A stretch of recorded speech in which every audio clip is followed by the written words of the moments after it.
The warning came on a Tuesday morning when Admiral Hyun was drinking his third cup of coffee in the command center of Earth's largest orbital defense station.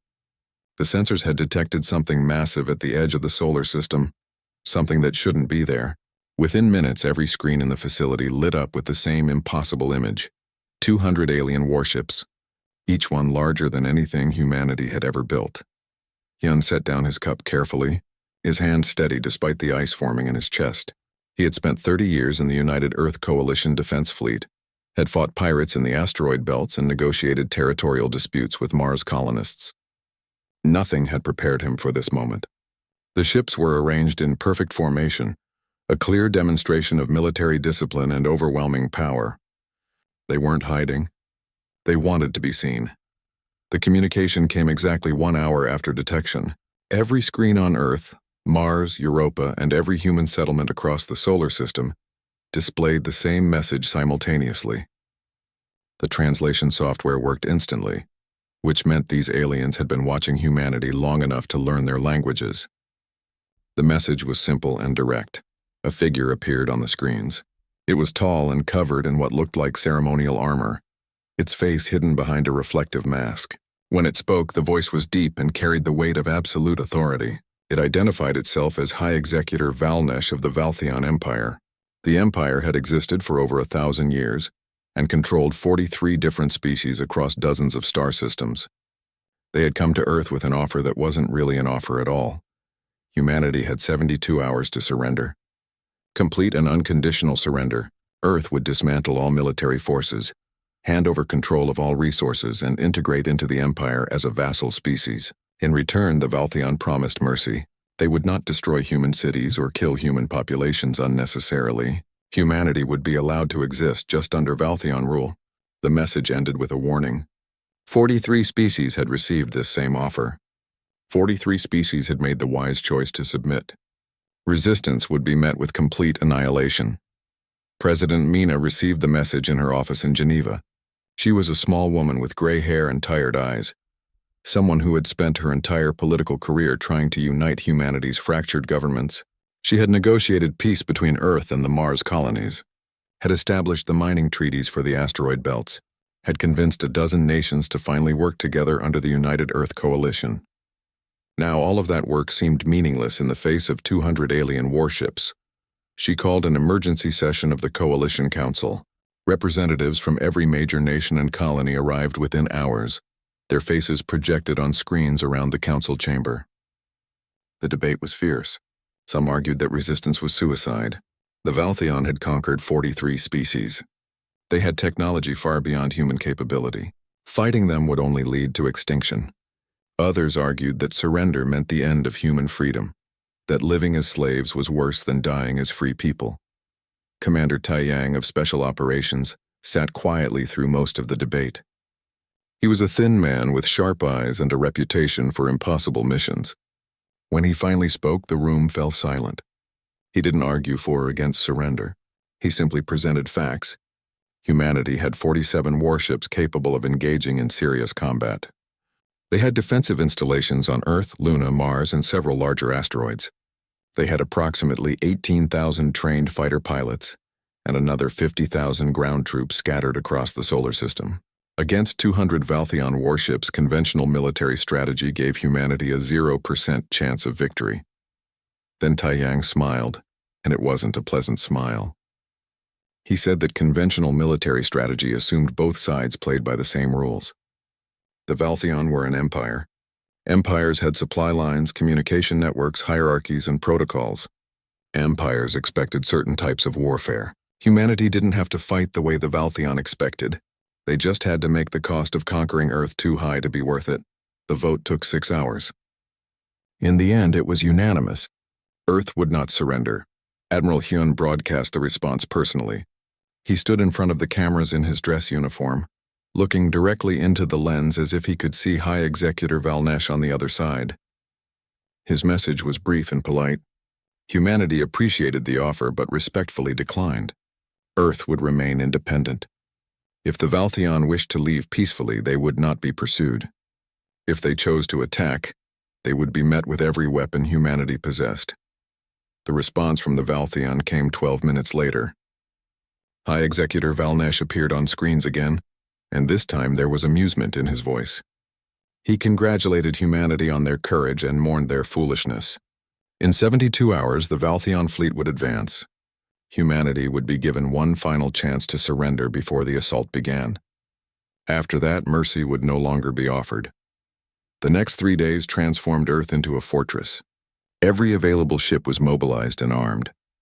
The civilian population was evacuated from coastal cities to underground shelters. Manufacturing facilities that had been producing consumer goods switched to making weapons and ammunition. Dr. G1, Earth's leading quantum physicist, locked herself in a laboratory with a team of engineers and refused to explain what they were working on. Fighter pilot Deho and his squadron ran simulation after simulation, preparing for battles they knew they couldn't win. On the streets of Earth's cities, people gathered in public squares to watch the countdown. Some prayed to various gods. Others simply held their families close. There was fear, certainly, but there was also something else. A strange, defiant pride that humanity had chosen freedom over slavery, had chosen to stand even when standing seemed impossible. In the final hour before the deadline expired, Admiral Hyun stood on the bridge of his flagship and looked at the countdown timer. Around him, his crew worked with quiet efficiency. They were afraid. He could see it in their faces, but none of them questioned their orders. When the timer reached 0, Hyun took a deep breath and gave the order to all ships. Prepare for combat. Show them what humanity means.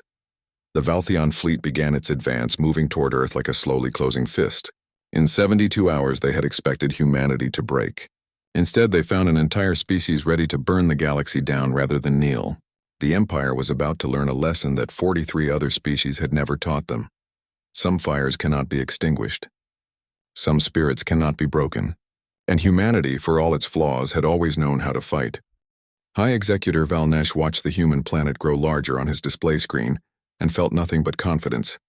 In his 300 years of service to the Empire, he had overseen the conquest of 9 different species. Some had fought back initially, but all had eventually understood the futility of resistance. Humans would be no different. They were barely capable of faster-than-light travel, had only colonized their own solar system, and possessed weapons that seemed primitive compared to Valtheon technology. This would be a short campaign, a demonstration of power, and then humanity would join the Empire like all the others. He divided his fleet as planned. 100 ships would advance on Earth while the other 100 moved toward Mars and the outer colonies. It was a standard strategy, designed to split defensive forces and create panic.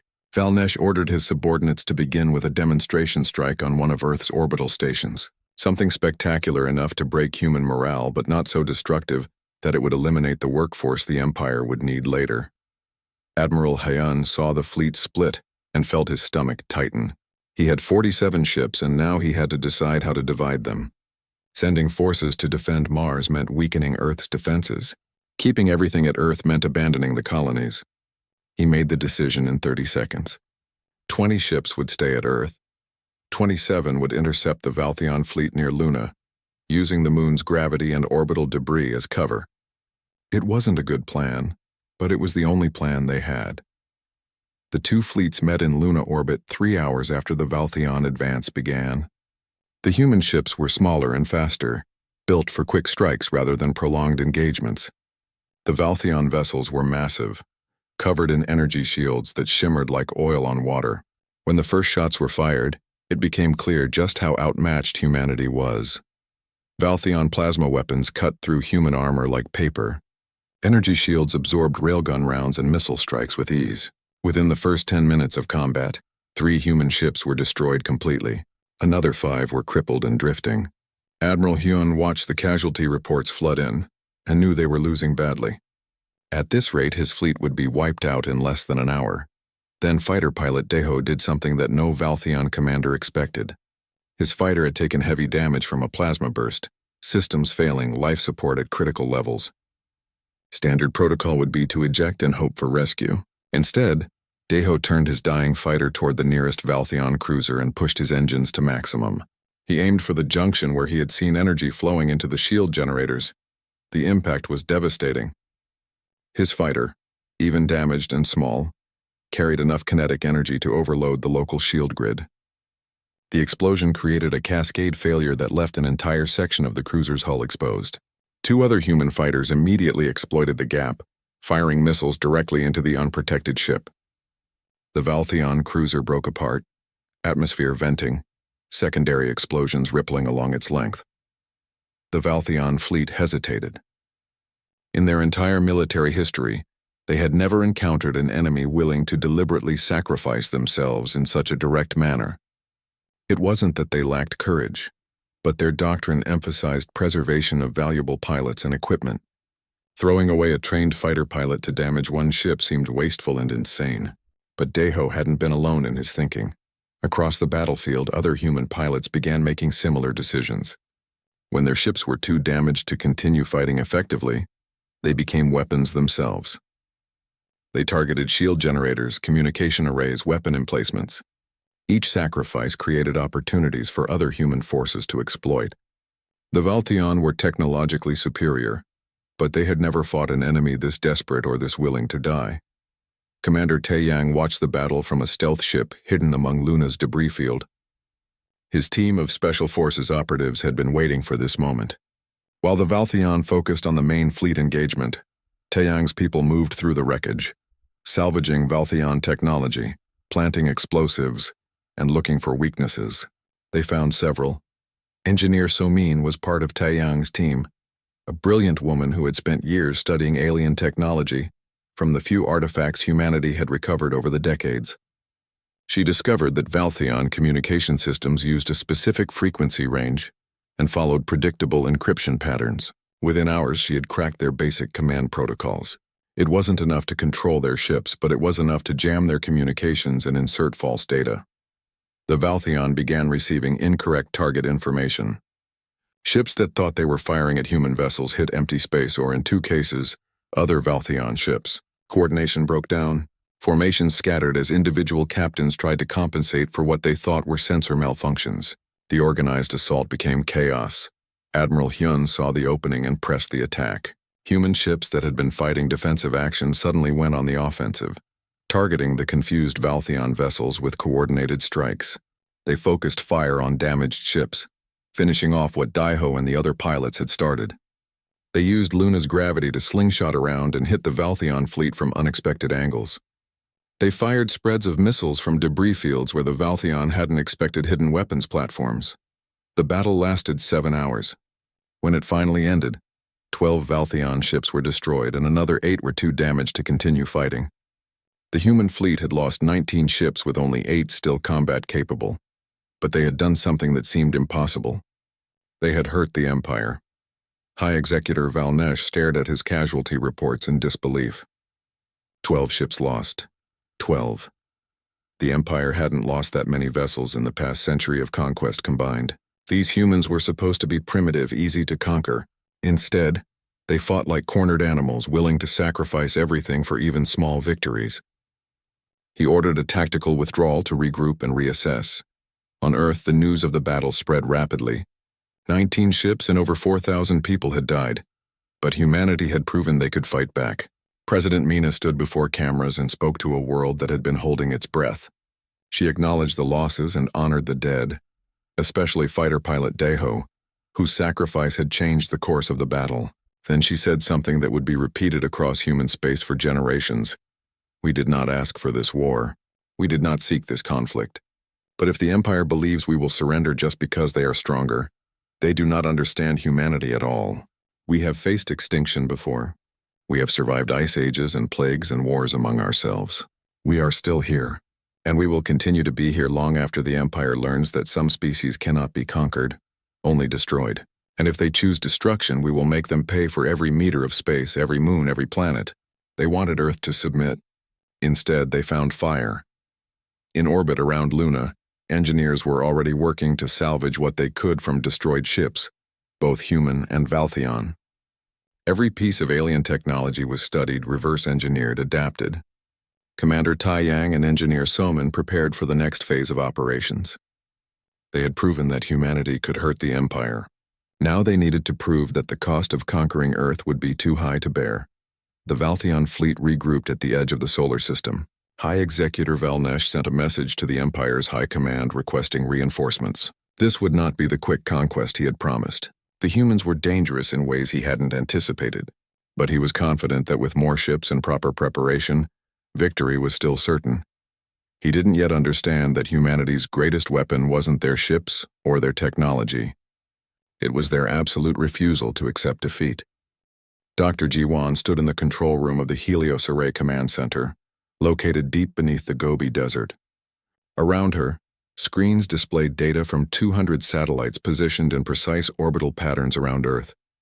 Each satellite was a masterpiece of quantum engineering, capable of capturing and redirecting solar radiation. Together, they could theoretically focus enough energy to cut through anything. Theoretically, she had never tested the full system because a test would either work perfectly or potentially strip Earth's atmosphere. There were no small-scale trials when playing with the power of a star. She looked at the countdown timer on the main screen. 48 hours until the Valtheon fleet would be in position for their final assault on Earth. 48 hours to make sure the weapon worked, to coordinate with Admiral Hyun's forces, and to accept that she might be remembered as either humanity's savior or the person who accidentally destroyed the world.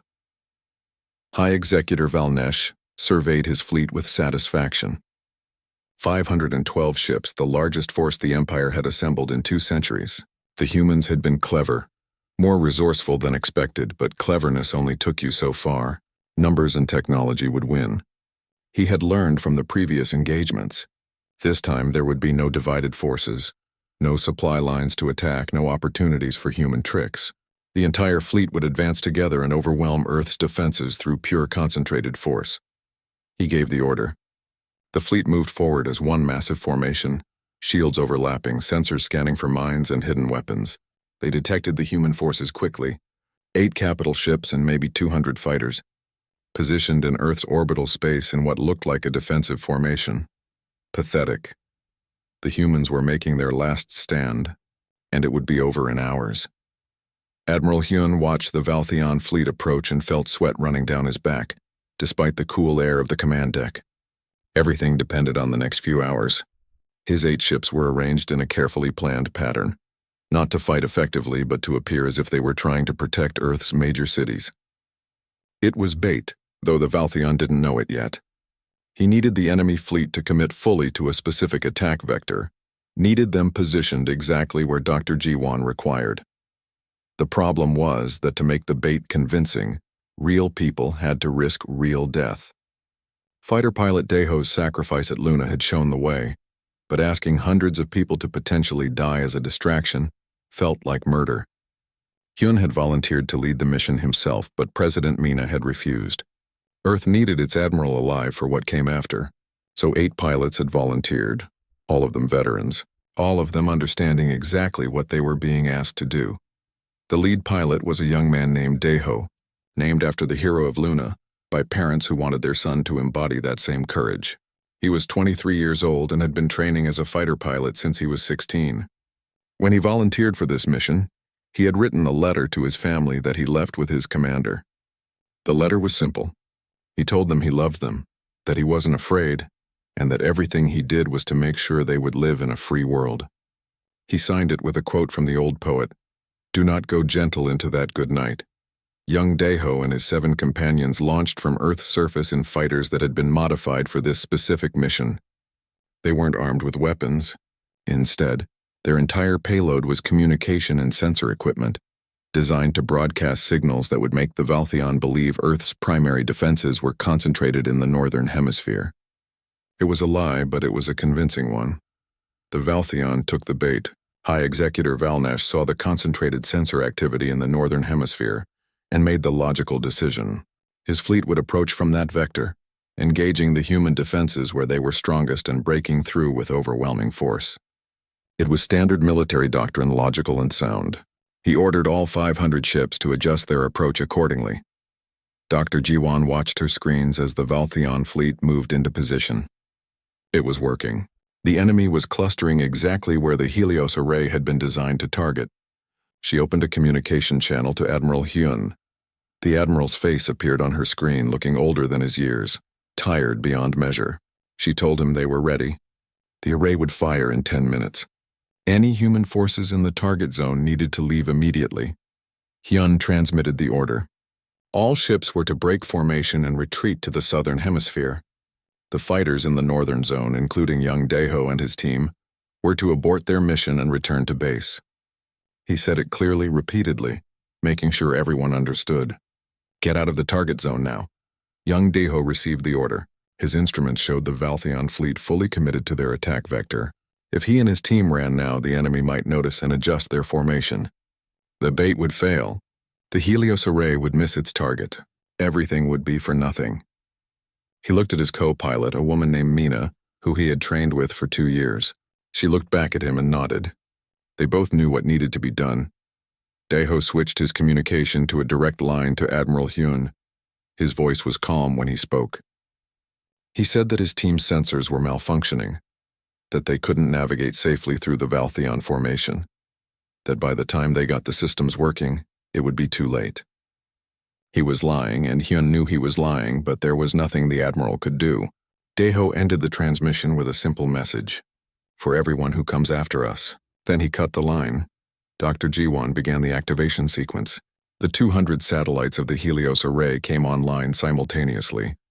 Quantum processors calculated trajectories. Magnetic fields aligned. Solar radiation that normally scattered across space was captured, focused, directed. The amount of power flowing through the system was beyond anything humanity had ever controlled before. Warning lights flashed across every screen in the control room. Above Earth, the sky began to change. Light bent in ways that seemed impossible. The sun's energy, concentrated through quantum lenses, created a beam of pure plasma that cut across space like a sword of fire. It was beautiful and terrible, a weapon built from starlight and desperation. The beam struck the Valtheon fleet. Ships vaporized instantly. Energy shields that could withstand nuclear weapons collapsed under the focused power of a star. Armor that had protected Valtheon vessels for centuries melted like wax. The beam swept across the formation, and everywhere it touched, ships died. The Valtheons scattered in panic, trying to escape. But the array tracked them. Dr. Jiwon had built this weapon to destroy fleets, and it performed exactly as designed. In his flagship, High Executor Valnesh watched his fleet disintegrate around him. Over 300 ships gone in 12 minutes. 300. The losses were incomprehensible. The Empire had never suffered casualties like this, not in 1,000 years of conquest. He tried to order a retreat, but half his communication systems were destroyed. Ships fled in every direction, some trying to escape the solar system, others attempting to regroup. Commander Taeyang and his Special Forces teams had been waiting for this moment. As the Valtheon fleet broke apart in chaos, human strike teams that had been hidden throughout the system attacked the retreating ships. They targeted engines, communication arrays, anything that would prevent the Valtheon from regrouping.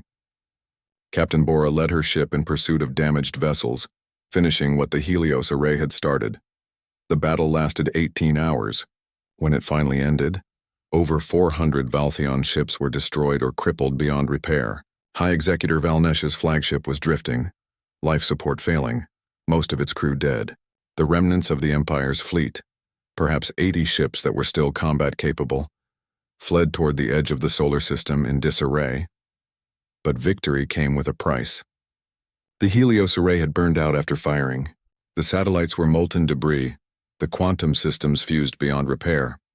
Young Daeho and his team had died in the initial strike, caught in the beam they had helped direct.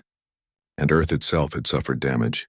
The array's activation had weakened the planet's magnetic field, causing electromagnetic disruptions that would take months to stabilize. President Mina stood before cameras once more, this time with the ruins of the Valtheon fleet visible in the sky behind her, as burning streaks of falling debris. She spoke of the victory and the cost. 8 pilots had sacrificed themselves. The Helios array was gone. Earth's magnetic field was damaged. But humanity remained free. The Empire had come to conquer and had been burned. She ended her speech with a message directed at the fleeing Valtheon forces. Leave this solar system and never return. Tell your Empire that Earth is not for conquering. Tell them that some species would rather die as fire than live as slaves. And tell them that if they ever come back, humanity will find a way to burn them again. In the ruins of his flagship, High Executor Valnesh listened to the transmission. He had failed completely. The High Command would execute him for this disaster. But execution no longer mattered. What mattered was the message he needed to send back to the Empire. These humans were unlike any species the Valtheon had ever encountered. They didn't fight to win. The Valtheon High Council gathered in their throne world's grand chamber, a room designed to display the power and majesty of the Empire. Representatives from 43 subjugated species stood in designated sections, required to witness the judgment of High Executor Valnesh. He knelt in the center of the chamber, his armor stripped away, facing the 5 council members who ruled the Empire. The charges were read aloud. Loss of over 400 ships, deaths of more than 200,000 Valtheon military personnel, complete failure to conquer a primitive species that barely possessed faster-than-light technology. The humiliation of retreat, the damage to the Empire's reputation. The Council's judgment was swift and unanimous. Valnesh was executed in front of the assembled representatives, a message to everyone that failure would not be tolerated. But the execution solved nothing. The real problem wasn't Valnesh's failure. The problem was that humanity had won. A species with 8 warships had destroyed an Imperial fleet of 500. The battle recordings had already spread throughout the Empire, passed secretly between the subjugated species, discussed in whispers among soldiers. For the first time in 1,000 years, the Empire seemed vulnerable. On Earth, the situation was complicated. Humanity had won the war, but the victory felt hollow. The official death count was over 20 million people. Mars remained a tomb, its domed cities shattered and airless.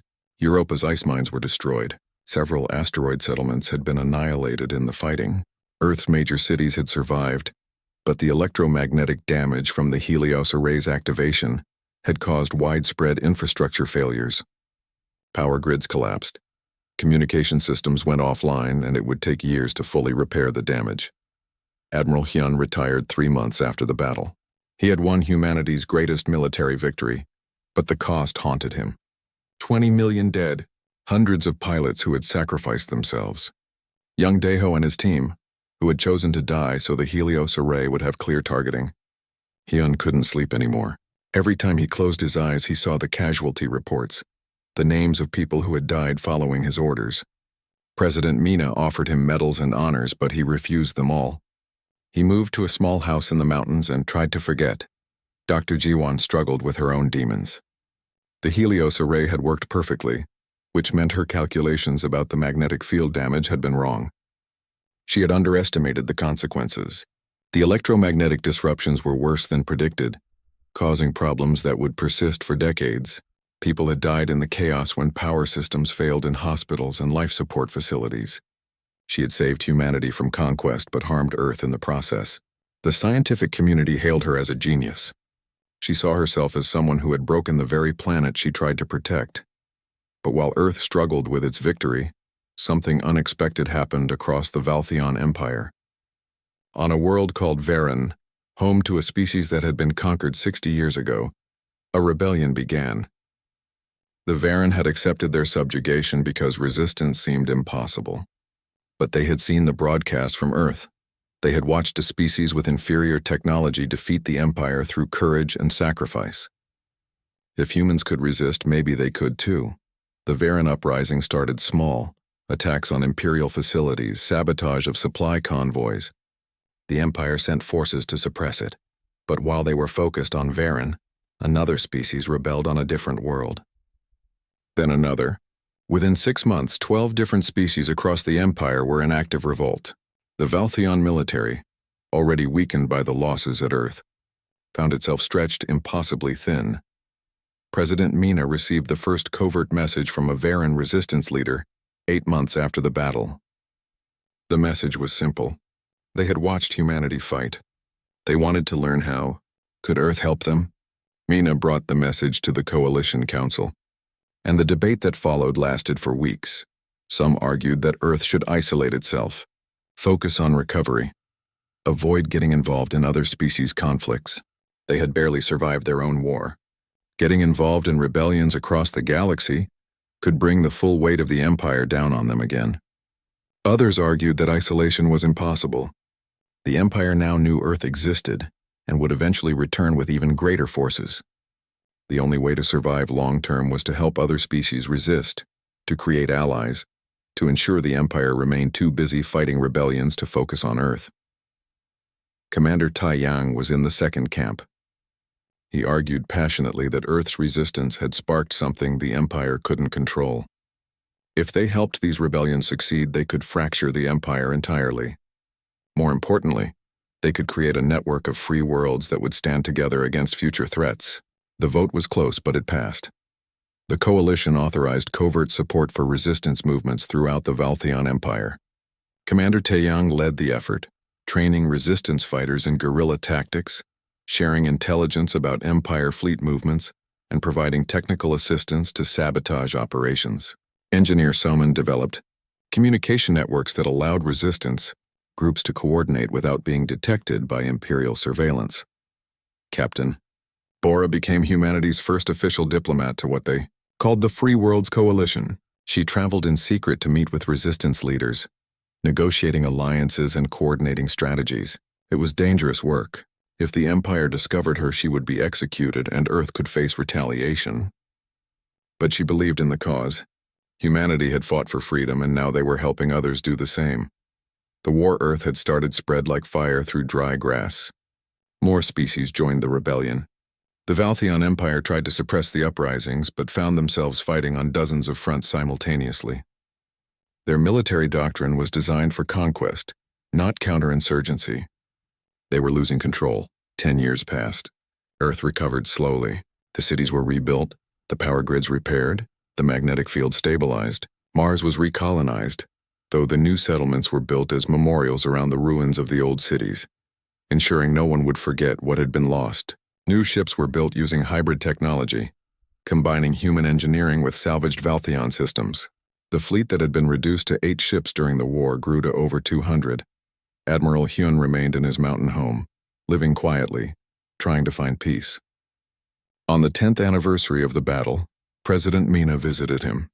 She was older now, preparing to retire herself, and she wanted Hyun to see something. They traveled together to Geneva, to a memorial that had been built honoring those who died in the war. The memorial was a massive wall with 20 million names carved into black stone. In the center was a larger inscription listing the 8 pilots who had died in the final battle, including Young Dae-ho. Below their names was a quote that had become humanity's unofficial motto. They ordered Earth to submit. We answered with flames. We burned so bright, the galaxy saw that tyranny could be defied. Hyun stood before the wall for a long time, reading names of people he had commanded, pilots he had sent to die. Mina stood beside him quietly. Finally, she told him something she thought he needed to hear. The war had cost 20 million lives, but because of it, over 30 species had gained their freedom. The Valtheon Empire was collapsing, torn apart by rebellions it could no longer suppress. Billions of people across the galaxy now lived free because Earth had refused to kneel. She asked Hyun if he thought the cost was worth it. He was silent for a long time before answering. He said he didn't know. 20 million people was too many to justify with mathematics or strategy, but those 20 million had chosen to fight rather than live as slaves. They had made that choice knowing the cost, and their sacrifice had inspired a galaxy. Perhaps that was enough. At the same time, across the galaxy, the Valtheon High Council met in emergency session. The Empire was failing. Over half their territory was in rebellion. Their military was exhausted and demoralized. Some council members argued for negotiating peace with the resistance movements. Others wanted to commit everything to one final campaign to restore order. The debate was heated and no consensus emerged. For the first time in 1,000 years, the Valtheon Empire seemed unsure of its future. On Varen, the species that had first rebelled after watching Earth's resistance, they celebrated their 10th year of freedom.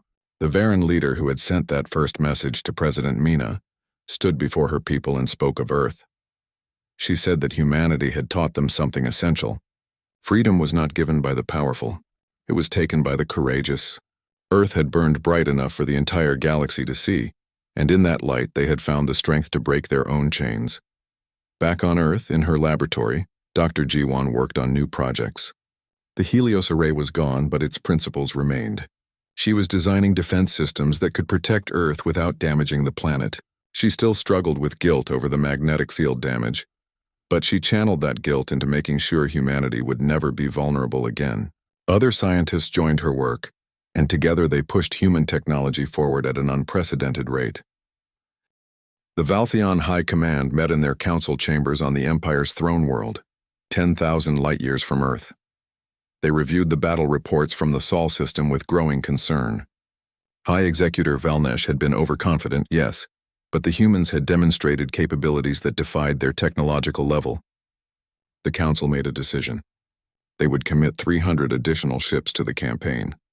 This human resistance would be crushed completely and serve as an example to any other species that might consider defiance.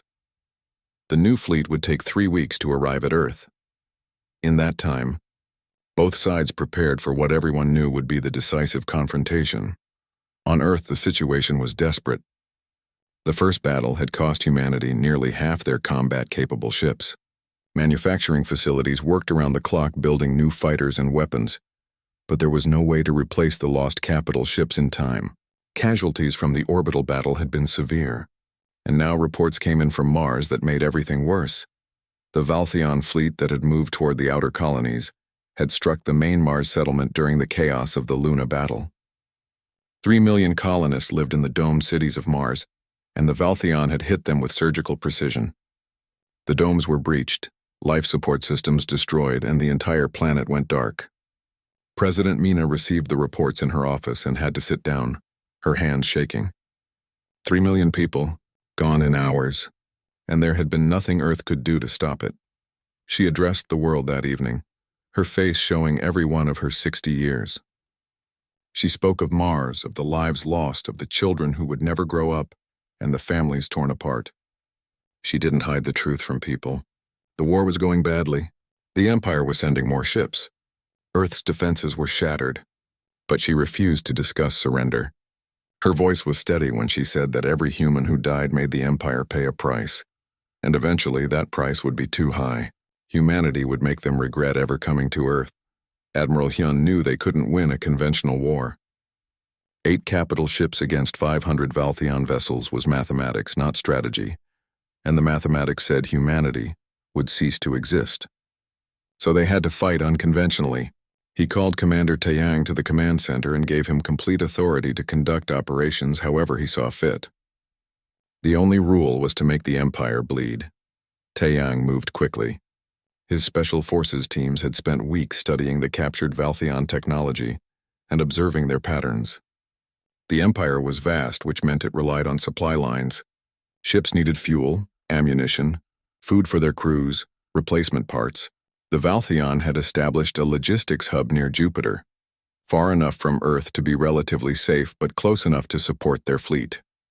It was defended by only 6 ships since the Empire didn't expect humanity to have the capability to strike so far from home. Captain Bora led the raid. She commanded one of the few remaining human cruisers, a ship called the Defiant that had been designed for long-range operations. Her crew was small, just 200 people, but they were all volunteers who knew this was likely a one-way trip. They spent 5 days moving silently through the asteroid belt, using debris as cover, engines at minimum power to avoid detection. When they emerged near Jupiter, they caught the Valtheon completely by surprise. The logistics hub was a massive station, larger than anything humanity had built, but it wasn't designed for combat. It was a warehouse, a fuel depot, a repair facility. Captain Bora's ship tore through the minimal defenses and launched every missile they had directly into the station's fuel storage.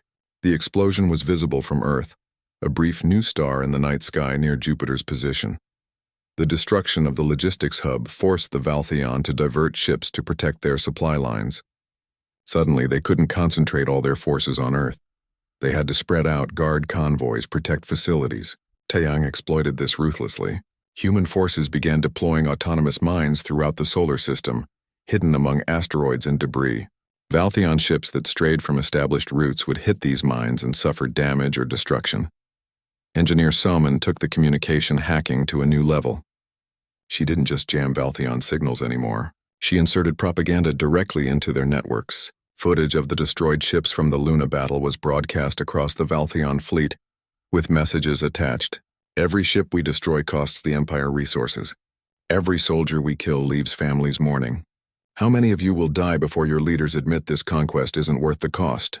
The Valtheon had never faced psychological warfare like this. Their empire was built on the assumption that overwhelming force would always triumph. Species that resisted initially would see the futility and surrender. But humans didn't surrender. They got more desperate, more creative, more willing to sacrifice. And that willingness was starting to affect Valtheon morale. In the lower ranks of the Valtheon fleet, soldiers who had never questioned orders before began to wonder. Why were they here? What made Earth so valuable that the Empire was willing to lose hundreds of ships? The species they were fighting barely had faster than light travel, yet they had killed thousands of Valtheon soldiers. Some of the subjugated species within the Valtheon military began to question whether the Empire was truly invincible. High Executor Val Nesh tried to maintain discipline, but the damage was done. 2 of his ships experienced minor mutinies that had to be suppressed. Morale was dropping, and the reinforcements still hadn't arrived. On Earth, Dr. Jiwan worked in her laboratory with barely any sleep. She was trying to build something impossible, a weapon that could change the entire war. The theory was sound but untested. She was developing a network of satellites that could harness and focus solar energy, turning the sun itself into a weapon. The engineering challenges were immense. The power requirements were astronomical, and if something went wrong during activation, it could destroy Earth's magnetic field and kill everyone on the planet. But she kept working because there were no other options. Conventional weapons couldn't stop 500 Valtheon ships. Humanity needed something devastating, something the Empire had never seen before. The Helios Array, she called it. A weapon built from desperation and genius in equal measure. President Mina visited the laboratory one evening and asked Dr. Jiwan about the chances of success. The scientist was honest. Maybe 50% that the weapon would work as designed. Maybe 30% that it wouldn't kill everyone on Earth if it failed. But 0% that humanity survived without it. Mina authorized unlimited resources for the project. The 3 weeks passed quickly. Humanity used every day to prepare. Fighter pilot Deho had become a legend after his sacrifice at Luna, and new pilots trained using recordings of his final flight as a teaching tool. The message was clear. Every pilot, every soldier, every human was a potential weapon against the Empire. Death was acceptable if it cost the enemy resources. Surrender was not. When the Valtheon reinforcements finally arrived, bringing their total fleet strength to over 500 ships, they found a solar system transformed into a death trap. Mines everywhere, constant harassment from small human attack craft, supply lines under threat, communication systems compromised, and a human species that seemed even more determined to fight than before.